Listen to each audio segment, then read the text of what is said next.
472, episode 91 orang, 1. Diupload oleh Baca Suara. Baja palsu itu melebar dan melindungi saya dan Yi Jihye. Constellation, Master of Steel, sedang mengungkapkan statusnya. Sponsor Yi Hyun-seong adalah Master of Steel yang asli. Namun, dia terbunuh selama insiden terakhir kali. Namun, sebelum itu, ia berhasil menyerahkan modifiernya kepada orang lain. Raja Hati Silverlight. The King of Silverlight Heart, itu adalah Master of Steel yang baru. Dia adalah eksistensi lain yang menyaksikan kesimpulan belokan ke-999, bersama Master of the Sunken Island. Dan itu tidak lain adalah Yi Hyun-seong dari belokan ke-999. Berhentilah dengan sandiwara konyolmu sebagai sponsor. Apa yang kamu lakukan? Apakah itu karena dia menghadapi raja lain seperti dia? Giliran 999 Yi Jihye dengan cepat mendapatkan kembali alasannya. Kamu diam saja saat kami memanggilmu, jadi kenapa kamu muncul seperti ini sekarang? Master of the Sunken Island melanjutkan. Kaulah yang menyarankan agar kita mengikuti aturan. Kami berjanji untuk menemukan cerita kami lagi bahkan jika itu berarti kami akan menjadi kiamat dunia lain. Untuk mendapatkan skenario kita kembali dari. Itu yang kau sarankan, kan?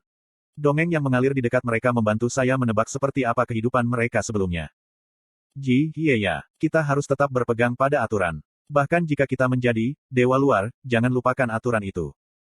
Hanya aturan itu yang akan melindungimu saat dunia mencoba membuatmu kesakitan. Ini akan berbicara untukmu, bahwa kamu tidak salah.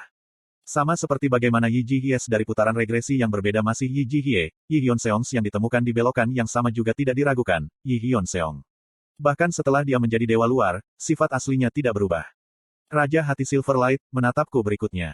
Saya tidak bisa menguraikan emosi yang terkandung dalam tatapannya. Ini adalah peraturan saya, Jihye ya. Untuk mencegah berlakunya kembali tragedi belokan ke-999. Sampah apa yang kamu bicarakan? Apakah aturan adalah sesuatu yang bisa kau ubah dengan mudah seperti membalikkan tangan? Saya pernah mendengar beberapa cerita dari sponsor saya yang dulu menjalani garis dunia ini. Dalam beberapa hal, garis dunia ini bisa jadi yang kita cari. Raja Hati Perak bersinar dingin ketika dia berbicara. Garis dunia di mana, akhir dari semuanya dapat disaksikan. Kata-kata itu menyebabkan Yi Jihye giliran 999 ragu. Garis dunia seperti itu tidak mungkin ada. Lagi pula, garis dunia ini akan segera berakhir. Biarpun kamu ikut campur, biarpun aku berhenti. Tampaknya, Raja Hati Perak memilih untuk tidak menjadi malapetaka, kiamat besar. Tapi saya mengharapkan sesuatu seperti itu. Jika dia benar-benar berpikir untuk melukai kita, maka dia akan melakukannya kembali di. Dan karena saya tahu itu, saya memutuskan untuk membawa Yi Hyun-seong kami ke sini. Sebagai kartu tersembunyi terakhir disiapkan untuk yang kebetulan. Orang-orang ini tidak begitu lemah. Uril sendiri tidak akan berhasil. King of Silverlight Heart mengakhiri kata-katanya di sana. Master of the Sunken Island kemudian menjawab, matanya yang kosong dan mengembara menatap cakrawala yang jauh. Tapi kemudian, kehidupan kembali ke matanya tepat saat berikutnya, dengan ekspresi seseorang yang melihat sesuatu yang sangat tidak menyenangkan. Bagaimana kalau dia tidak sendirian? Dan kemudian, kegelapan pekat menyelimuti dunia di balik cakrawala. Sesuatu yang gagal kami ramalkan muncul dengan sendirinya. Teman-teman yang lain sedang berkemah di dekat Pulau Dokdo, menunggu sesuatu muncul. Beberapa saat setelah Kim Dokja menghilang ke arah Samudra Pasifik, mereka mulai mendengar suara-suara seperti genderang yang sering keluar dari sana. Mereka tersentak setiap kali mereka mendengar suara-suara itu. Tidak ada yang mengatakan apapun tentang gerakan sentakan mereka yang sebentar-sebentar, tetapi mereka semua tahu apa artinya itu. Aku ingin pergi dan membantu Kim Dokja. Namun, mereka menahannya. Ini semua adalah bagian dari strategi mereka. Jika mereka dengan ceroboh pindah ke sini, lalu lupakan menyelamatkan Kim Dokja, mereka mungkin akan kehilangan segalanya, sebagai gantinya. Mereka hanya harus tetap berpegang pada rencana. Menurut rencana, tempat ini adalah gugu. Saat itulah mereka merasakan panas datang dari langit. Gelombang panas yang kuat benar-benar menyelimuti keseluruhan lautan. Ketika mereka secara refleks mengangkat kepala, mereka disuguhi tontonan yang benar-benar luar biasa. Kim Dokja benar. Matahari yang membakar dan bergolak jatuh ke tengah lautan. Han Suyong yang bertanggung jawab atas menara kontrol berteriak dari puncak benteng Gong Pildu. Bersiaplah untuk pertempuran. Panas ini begitu kuat sehingga rasanya bahkan jiwa mereka meleleh. Dan di dalam nyala api matahari, belokan ke-999 Uewel yang bewing melayang tanpa suara. Di mana, plotter rahasia. Raja Dewa Luar, nyala hidup, yang bangkit dari timur. Han Suyong menelan ludahnya setelah merasakan status besar yang melayang di depannya. Lebih tepatnya, dia mencoba. Namun, dia tidak bisa merasakan kelembapan di mulutnya seolah-olah semua air liurnya menguap. Dia memaksa tenggorokannya yang kering untuk berbicara. Dan sekarang, kita mulai dengan pemadaman api. Pemadam api, itu adalah misi yang ditugaskan oleh tim pertama. Han Suyong teringat kata-kata terakhir yang Kim Dok-ja katakan padanya sebelum dia turun. Jangan bunuh dia. Dia juga, Uril. Titik. Itu sialan Kim Dok-ja. Dia ingin mereka menaklukkan hal seperti itu tanpa membunuhnya. Keheningan berlanjut dan, nyala hidup, menyipitkan matanya. Jika kamu tidak akan menjawab. Yu Sang-ah. Sinyal diberikan dan Yu Sang-ah mengulurkan lengannya. Ketika jubah Budanya goyah dengan lembut, mandala raksasa berputar di belakangnya dan melesat ke arah matahari. Skill debuff terkuat yang dimiliki saat ini telah diaktifkan. Fabel, jam mandala, sedang aktif. Itu benar-benar diabaikan, tetapi pergerakan matahari menjadi sedikit lebih lambat. Giliran 999 Uril bergumam. Kurung siku buka titik. Mengganggu waktu dan ruang. Apakah Sakyamuni ada di tempat ini? Tapi aku belum merasakan auranya. Kududududu. Dia mengepalkan tinjunya dan ruang waktu dunia sekitarnya bergetar kuat seolah-olah itu akan hancur setiap saat. Darah keluar dari bibir Yu Sang-ah. Ini yang terbaik yang bisa aku lakukan. Jong Hui-won, Shin Yu-seng, petik 2. Dua dari mereka berlari ke depan setelah mendengar perintah Han Suyong. Yang pertama yang ditemukan Uril pada giliran ke-999 adalah Shin Yu-seng. Bayangan naga besar dilemparkan di permukaan laut. Dan kemudian, napas racun menyelimuti kebakaran yang merusak matahari. Jadi, kamu, Beast Lord, dari garis dunia ini. Sebagian dari tubuh inkarnasi Uril yang tersentuh oleh Breat berubah warna, tetapi itu hanya berlangsung sebentar. Kulitnya kembali normal dalam sekejap mata. Kenapa kamu tidak mencoba memblokir ini juga? Suara itu datang tepat di sampingnya, dan Uril belokkan ke 999 secara refleks mengayunkan pedangnya. Klang! Api pembalasan, dan pedang hakim, bertabrakan. Hanya satu tabrakan dan Jong Hui-won harus mundur sambil muntah darah. Inkarnasi, Jong Hui-won, saat ini mengaktifkan, jam penghakiman. Saat penghakiman, bagaimana Anda menggunakan teknik itu terhadap saya? Siapa tahu? Helvire, menutupi pedang Jong Hui-won, dan sayap Archangel menyebar dari belakangnya.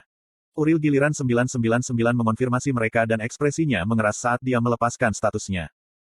Kurung siku buka. Jadi, Anda adalah inkarnasi saya.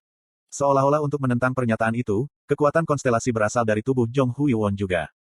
Hui-won adalah inkarnasi saya, bukan milik Anda. Dua Uril melepaskan status mereka satu sama lain dan mulai bertabrakan. Pertukaran pertama, lalu yang kedua, seiring meningkatnya frekuensi tabrakan, ekspresi Jong Hui-won dengan cepat menjadi semakin gelisah. Kekuatan macam apa itu? Aku tidak akan tertipu oleh kenangan konyol itu lagi seperti terakhir kali. Jong Hui-won terpaksa bertahan dalam sekejap, membuat Uril mendesak berteriak. Cek, apakah Anda hanya akan menonton dan tidak melakukan apa-apa? Hampir pada saat yang sama, api hitam legam menyelinap menyerang Uril giliran 999 di punggungnya. Nyala hidup, mengerutkan kening dan berbicara. Naga api hitam. Naga api hitam berteriak dengan penuh kemenangan, perban yang terbuka dari kedua tangannya sekarang. Kekeke, bagaimana rasanya, dasar malaikat busuk? Kebaikan mutlak dan kejahatan mutlak. Dua konstabel kelas Fabel yang dulu merupakan musuh bebuyutan suatu kali bertarung bersama untuk menghentikan musibah ini. The Helvire dan Black Flame memangsa pasukan matahari. Dan saat dia bermandikan badai cahaya yang menyilaukan, Han Suyong diam-diam bergidik. Petik 1 titik. Sangat kuat. Dengan hanya satu tangan, api hidup, bertarung melawan kedua rasi bintang yang kuat itu. Lawan ini tidak bisa didorong kembali bahkan ketika mereka berdua menggabungkan kekuatan mereka. Aku dari giliran ini hanya sebesar ini. Di mana? Kenapa kamu bertarung bersama orang-orang ini? Cek. Eden sudah dihancurkan. Kurung siku buka titik. Tidak ada lagi, dan Anda ingin berkonfrontasi dengan saya tanpa restu Nebula. Flame hidup kemudian memalingkan kepalanya seolah-olah untuk menunjukkan bahwa dia tidak punya alasan lagi untuk bertarung melawan keduanya. Sinar matahari tampak semakin kuat, kemudian beberapa hal mulai merangkak keluar dari panas yang menyengat. Mereka adalah dewa luar yang mengikutinya. Pasukan yang berjumlah beberapa ribu sedang menunggu perintahnya. Pergi, temukan plotter rahasia. Pawai mereka dimulai. Tak terhitung, Nameles Ones yang memiliki sayap yang terbakar mulai turun ke dunia di bawah ini. Pada tingkat ini, seluruh semenanjung Korea mungkin tersapu dalam sekejap. Inkarnasi, Shin Yu-seng, sedang mengaktifkan Superlative Diverse Communication Level. Tanda tanya. Shin Yu-seng membuatnya bergerak. Makhluk air yang tak terhitung jumlahnya keluar dari permukaan laut dan melompat untuk menggigit pergelangan kaki, yang tak bernama, sebelum menyeretnya ke bawah. Kemudian, Tuan Benteng bersenjata, Gong Pildu bergabung dengannya juga. Menara otomatis yang dipasang di atas tembok pertahanan mulai mengeluarkan jilatan api, dan Nameles Ones yang berubah menjadi keju Swiss semuanya menjerit kesakitan. Giliran 999 Uril berbicara. Kamu bahkan menerima orang jahat seperti rekanmu. Menyedihkan sekali. Nameles Ones terus bergerak menuju tanpa terpengaruh ke arah benteng Gong Pildu. Dan tepat ketika salah satu dinding luar akan dihancurkan oleh serangan konstan para dewa luar, Han Su-yong berteriak. Yi Gil-yong. Seolah sedang menunggu untuk itu, Yi Gil-yong segera muncul di atas dinding. Status jet hitam erat melilit anak itu saat dia meraung ke langit. Ketika dia melakukannya, awan kekuningan bergegas masuk dari suatu tempat dan menutupi langit di atas. Itu hanya sesaat, tetapi pasukan baru ini cukup luas untuk menyembunyikan bintang putih panas itu. Constellation, Ruler of the Deep Speed, menunjukkan taring putihnya. Kurung siku buka. Titik. Tuhan Dewa Abaddon, kenapa bajingan sepertimu di sini? Terkejut dengan pintu masuk musuh yang tidak terduga, giliran Uril pada belokan ke-999 yang mengancam. Dengan Xin Yuseng dan Gong Pildu, dan sekarang juga Yi Gil-yong ditambahkan ke dalam campuran, pertempuran akhirnya menjadi sama rata. Gerombolan belalang kuning Abaddon melemparkan diri ke arah Nameles Ones dan memblokir mereka. Gah-oh. Anak-anak tanpa nama menggeliat kesakitan. Uril ke-999 mengerutkan alisnya. Sementara dengan mudah bertahan melawan Archangel Uril dan serangan gabungan Black Flame Dragon dengan hanya satu tangan, dia mulai memusatkan energi magis di sisi lain. Dia berencana untuk menembus pengepungan dengan Hellfire, miliknya sendiri. Namun, ada seseorang di sini yang mampu membaca pikirannya terlebih dahulu. Sekarang, menyerang. Sinyal Han Su-yong mendorong sabit panjang untuk melompat keluar dari permukaan laut dalam. Ditemani oleh suara irisan, luka besar ditimbulkan pada sayap mantan Archangel. Bulu putih berserakan di sepanjang fabel dunia lain. King of the. Untuk pertama kalinya, ekspresi Uril pada putaran ke-999 benar-benar menegang. Nebula, melepaskan fabel yang tersimpan. Hades dan bagian dari pasukan elit menyeberang menggunakan portal, yang termasuk 3 hakim serta Persephone. Nameles Ones yang menjaga matahari diturunkan, dan status mulai menekan Uril pada giliran ke-999. Namun, dia bertahan dengan kuat. Inkarnasi Sakyamuni dan Archangel Uril, serta Abyssal Black Flame Dragon. Dan di atas itu, konstelasi kelas Smith juga. Meskipun salah satu sayapnya terkoyak akibat serangan diam-diam, dan dia saat ini menjadi sasaran kekuatan tempur nebula yang cukup kuat juga, dia tidak didorong mundur sama sekali. Tidak, sepertinya dia benar-benar mencari kesempatan untuk membalikkan situasi ini. Apa yang kamu tunggu? Cepat dan bergabunglah dengan mereka. Petik 2. Constellation, Most Ancient Liberator, dengan malasnya bergerak seolah-olah dia menganggap perselingkuhan ini menyusahkan. Gugu. Awan suram bergulung tepat di atas awan berwarna kuning. Petir memancarkan cahaya kebiruan yang tak menyenangkan tiba-tiba jatuh ke laut di bawah tanpa menahan. Langit terengah-engah berkedip, sesosok penyendiri yang menyendiri terungkap di antara jilatan api menyambar oleh, rasi bintang mit diberkati dengan menari rambut platinum dan senyum agak arogan yang unik berdiri di sana. Pada saat giliran 999 Uril membuka matanya lebar-lebar, Ruyi Jingubang mengisi pandangannya dengan kuat menghancurkan seluruh tubuhnya ke bawah. Dia gagal menahan kekuatan tumbukan dan badan inkarnasinya menghantam laut dengan suara ledakan yang memekakkan telinga. Fin.